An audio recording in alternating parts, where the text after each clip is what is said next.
요한복음 1장 35절에서 51절 말씀. 또 이튿날 요한이 자기 제자 중 두 사람과 함께 섰다가 예수께서 건의심을 보고 말하되 보라 하나님의 어린 양이로다. 두 제자가 그의 말을 듣고 예수를 따르거늘 예수께서 돌이켜 그 따르는 것을 보시고 물어 이르시되 무엇을 구하느냐. 이르되 랍비여 어디 계시오니까 하니 랍비는 번역하면 선생이라. 예수께서 이르시되 와서 보라. 그러므로 그들이 가서 계신 데를 보고 그날 함께 거하니 때가 10시쯤 되었더라. 요한의 말을 듣고 예수를 따르는 두 사람 중에 하나는 시몬 베드로의 형제 안드레라.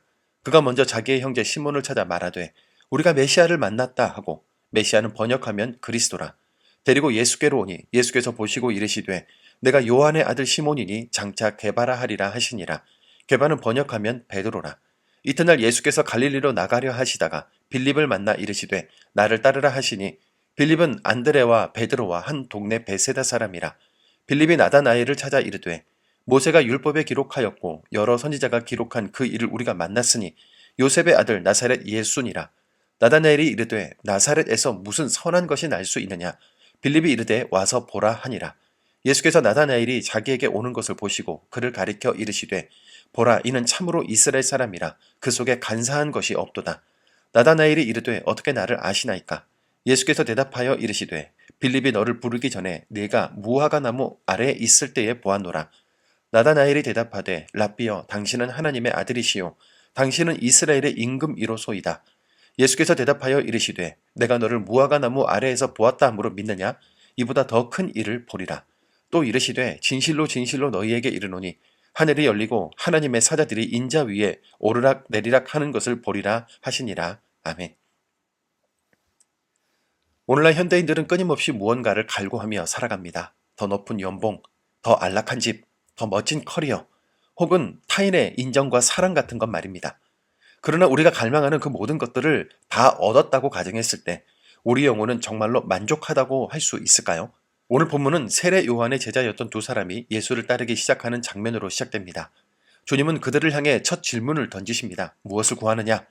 이 질문은 단순히 용건을 묻는 것이 아니겠죠. 너희 인생의 궁극적인 목적이 무엇이냐는 근원적인 물음입니다. 오늘 이 질문 앞에서 우리의 가슴을 뛰게 하는 진짜 메시아를 만나는 은혜가 있기를 소망합니다. 주님의 질문을 들은 제자들은 주님께 랍비여 어디 계십니까? 라고 묻습니다. 주님과 더 깊은 시간을 보내며 그분의 삶을 직접 보고 싶어 했고, 인생의 방향과 목적을 알고 싶던 제자들에게 주님의 대답은 명쾌한데요. 와서 보라. 신앙은 머리로 분석하는 이론이 아니라 삶으로 만나는 경험이지 않습니까? 많은 현대인들이 기독교를 직접 체험하려 하기보다 논리적으로 비판하거나 멀리서 관망만 하려 합니다. 그러나 진짜 복음의 능력은 주님의 삶 속으로 들어가 그분과 더불어 먹고 마시는 사귐 속에서 나타나죠. 지금 지루한 종교 생활에 지쳐가고 있었다면 바로 이때가 살아계신 예수님을 경험할 때입니다. 직접 경험한 주님만이 우리 인생의 회의를 확신으로 바꿀 수 있기 때문입니다. 주님과 하루를 보낸 안드레는 즉시 자기 형 시몬을 찾아가 우리가 메시아를 만났다고 말했는데요. 안드레는 자신이 만난 예수가 너무나 좋았고 그 기쁨을 소중한 사람에게 전하지 않고는 견딜 수 없었던 거죠. 참된 전도는 의무감으로 하는 숙제가 아니라 안드레처럼 내가 만난 주님이 너무나 자랑스러워 전하지 않고는 견딜 수 없는 겁니다. 맛집을 발견하거나 좋은 장소를 다녀오면 누가 시키지 않아도 주변에 알리고 싶어지는 것처럼 주님과 동행하는 삶이 진실로 행복한 성도는 와보라 라고 외칠 수밖에 없는 것이죠.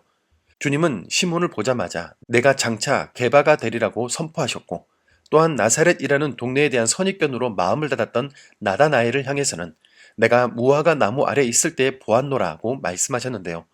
누군가의 이름을 바꿔준다는 것은 베드로가 은혜로 변화될 인생이 어떠할지에 대해 알려주시는 것이고, 당시 유대 사회에서 무화과 나무 아래라는 말은 하나님의 말씀을 묵상하며 진실하게 메시아를 기다리던 구도자의 자리로 인식되었기 때문에 자신의 신적 권위를 확증시켜 주시는 말씀이라고 할 수 있습니다. 두 사람과의 만남 속에서 주님은 나보다 나를 더 잘 아시는 분이신 것을 깨닫게 됩니다. 나의 상처, 나의 선입견, 나의 남모를 기도를 주님은 다 알고 계십니다. 그분 앞에 우리 삶을 투명하게 내어놓을 때 주님은 우리를 비난하지 않으시고 제자로 부르시며 더 큰 하늘의 비밀을 보여주십니다. 본문에서 주님이 부르신 첫 제자들은 화려한 배경을 가진 사람들이 아니었는데요. 거친 바다 사람이던 베드로, 평범한 인물이던 안드레, 계산적이던 빌립, 회의적이고 부정적이던 나다나엘. 그러나 주님은 그들의 중심을 보셨고 그들과 동행하셨으며 결국 세상을 변화시키는 사도로 빚어내셨습니다. 이번 한 주간 와서 보라는 주님의 초대에 적극적으로 반응해 봅시다. 내 안에 갇혀있던 선입견을 깨뜨리고 무화과 나무 아래에 있던 나의 진심을 주님께 고백합시다. 내가 만난 예수를 가장 가까운 이들에게 자랑하는 안드레와 빌립의 삶을 삽시다. 우리가 주님 한 분만을 높이는 소리로 살아갈 때 주님은 우리의 평범한 일상을 통해 하늘이 열리는 위대한 역사를 이루어 주실 것입니다.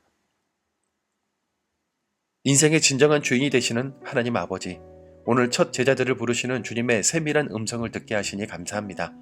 우리가 세상의 헛된 것들을 구하며 방황하던 발걸음을 멈추고 와서 보라 초대하시는 주님의 품 안에서 참된 안식을 누리게 하옵소서. 지식으로만 알던 예수가 아니라 내 삶의 구체적인 현장에서 동행하시는 생생한 예수 그리스도를 경험하게 하옵소서. 우리의 현재 모습은 연약하고 실수투성이일지라도 우리를 반석으로 빚어가실 주님을 신뢰합니다. 안드레와 빌립처럼 내가 만난 주님을 기쁨으로 자랑하는 증인의 삶을 살게 하시고 나다나엘의 진심을 아셨던 주님 앞에서 날마다 정직하고 순결히 서게 하여 주옵소서. 그리하여 우리 삶을 통해 하나님의 나라가 확장되는 기쁨을 누리게 하여 주옵소서. 예수님의 이름으로 기도드립니다. 아멘.